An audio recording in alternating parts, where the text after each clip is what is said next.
और अगली खबर भुवनेश्वर से है, जहां पर सीबीआई ने ईडी में डिप्टी डायरेक्टर के पद पर तैनात चिंतन रघुवंशी को 20 लाख रुपए घूस लेते गिरफ्तार किया है। बताया ये जा रहा है कि ओडिशा में एक व्यापारी के ठिकानों पर ईडी रेड करने गई थी और ईडी की टीम में रघुवंशी शामिल थे। रघुवंशी ने व्यापारी से 5 करोड़ रुपए की रिश्वत मांगी थी, लेकिन 2 करोड़ में सौदा तय हो गया था। और सूत्रों से मिल रही जानकारी के मुताबिक पीएमएलए केस को निपटाने के एवज में ईडी अधिकारी ने व्यापारी से रकम घूस के तौर पर मांगी थी।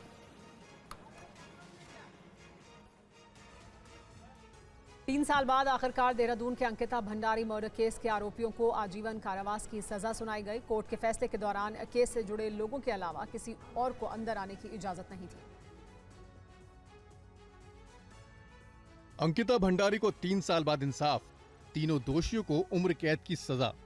उत्तराखंड के कोर्ट द्वार में अंकिता भंडारी मर्डर केस के आरोपियों को सजा सुना दी गई है। 100 गवाहों के बयान और 500 पन्नों की चार्जशीट के बाद कोर्ट ने तीनों आरोपियों पुलकित आर्या, सौरभ भास्कर और अंकित गुप्ता को उम्र कैद की सजा सुनाई है। कोर्ट ने आरोपी नंबर 2 सौरभ भास्कर और आरोपी नंबर 3 अंकित गुप्ता को आजीवन कारावास के साथ 50,000 रुपए जुर्माने की भी सजा सुनाई है।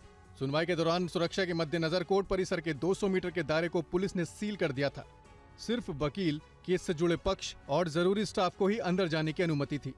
कानूनी लड़ाई के दौरान सरकार ने अंकिता के भाई और पिता को सरकारी नौकरी दी। कोर्ट ने ताजा फैसले में अंकिता के परिजनों को 4 लाख रुपए मुआवजे का भी आदेश दिया है। आपको बता दें कि ऋषिकेश के करीब बंतारा रिजॉर्ट में रिसेप्शनिस्ट के रूप में काम करने वाली 19 वर्षीय अंकिता की 2022 के सितंबर महीने में रिजॉर्ट संचालक पुलकित आर्य ने अपने 2 अन्य कर्मचारियों के साथ चीला नहर में धक्का देकर हत्या कर दी थी। और दिल्ली से जासूसी कांड में पकड़े गए कासिम को चौंकाने वाली जानकारी सामने आई है। राजस्थान के डीग पहुंची स्पेशल सेल की टीम कासिम के घर वालों और उसके रिश्तेदारों से पूछताछ करने पहुंची है। राजस्थान के डींग का ये वो गांव जहां दिल्ली पुलिस जांच के लिए पहुंची है। दिल्ली से पाकिस्तान के लिए जासूसी करने के आरोप में पकड़ा गया कासिम इसी गांव का रहने वाला है, जहां पुलिस छानबीन में जुटी है। जांच में ये बात सामने आई है कि आईएसआई के 3 अधिकारी कासिम समेत कुछ आरोपियों को पाकिस्तान में ट्रेनिंग दे रहे थे।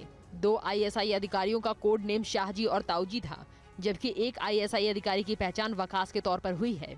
जिसके बाद पुलिस कासिम के परिजनों और उनके करीबियों से पूछताछ करने में जुटी है। ये पता लगाया जा रहा है कि कासिम कैसे आर्मी के संपर्क में आया और कैसे उसने ट्रेनिंग ली। आईएसआई के इस जासूसी रैकेट में स्पेशल सेल को 2 और आरोपियों की तलाश है। इनमें से एक का नाम हसीन, जो आईएसआई के हैंडलर्स को सीक्रेट जानकारी पहुंचा रहा था।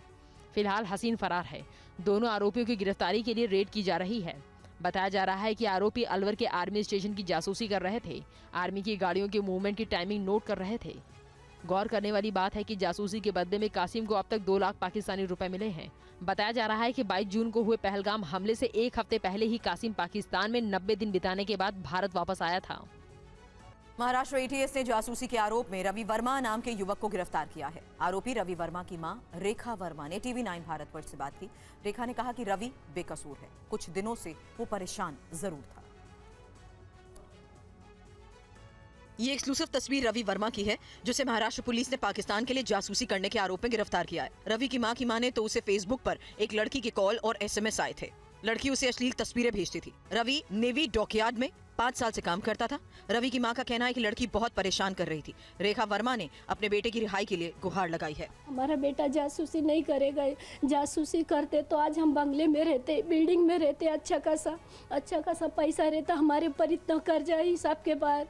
हम गांव से अनाज लेके आते, इधर खाते। हमारा ऐसा करेगा तो पैसा कितना रहेगा ये बताओ ना। फेसबुक, इंस्टाग्राम ये सब क्यों निकाल के रखते हैं? बंद करो। अपने यहाँ का है क्या, अपने इंडिया का है क्या? ये सब अच्छे बच्चे खराब होते हैं। कोई भी बुढ़ा देखेगा, लड़की लोग का बदन देखेगा तो बुढ़ा फिदा हो जाएगा। ये तो हमारा जवान लड़का है 27 साल का, उसको खराब करने के लिए लड़की लोग को आते ही है। आप लोगों ने वकील वगैरह किया है? कुछ नहीं किया सर, हमारे पास 1 रुपया नहीं कुछ करने के लिए कि कुछ करें हम। सुप्रीम कोर्ट ने नेशनल बोर्ड ऑफ एग्जामिनेशन यानी एनबीई को नीट पीजी 2025 परीक्षा एक ही पाली में कराने का निर्देश दिया है। परीक्षा 15 जून को होगी। सुप्रीम कोर्ट के जस्टिस विक्रम नाथ ने एनबीई की दलीलों पर गौर करने के बाद आदेश दिया कि 2 शिफ्ट में परीक्षा आयोजित करने से मनमानी होती है और इससे समान अवसर नहीं मिल पाते।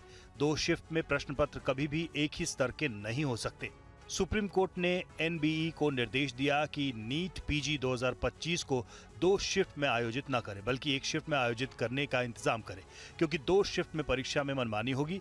एनबीई की तरफ से 2 शिफ्ट में परीक्षा को लेकर कहा गया कि उम्मीदवारों की संख्या बहुत अधिक है और एक शिफ्ट में परीक्षा आयोजित करने के लिए सुरक्षित केंद्र ढूंढना मुश्किल है। अगर परीक्षाएं एक ही शिफ्ट में आयोजित की जाती हैं तो कदाचार हो सकता है, लेकिन कोर्ट ने इस दलील को नहीं माना। कोर्ट ने कहा कि ये वो मानने के लिए तैयार नहीं है कि तकनीकी प्रगति को देखते हुए किसी संस्था के लिए इस देश में परीक्षा आयोजित करने के लिए पर्याप्त केंद्र नहीं मिल पाए। कोर्ट ने कहा कि नीट पीजी 2025 की परीक्षा 15 जून 2025 को होनी है। अभी 2 हफ्ते का समय बचा है, ऐसे में कदाचार मुक्त परीक्षा की व्यवस्था में परेशानी नहीं होनी चाहिए।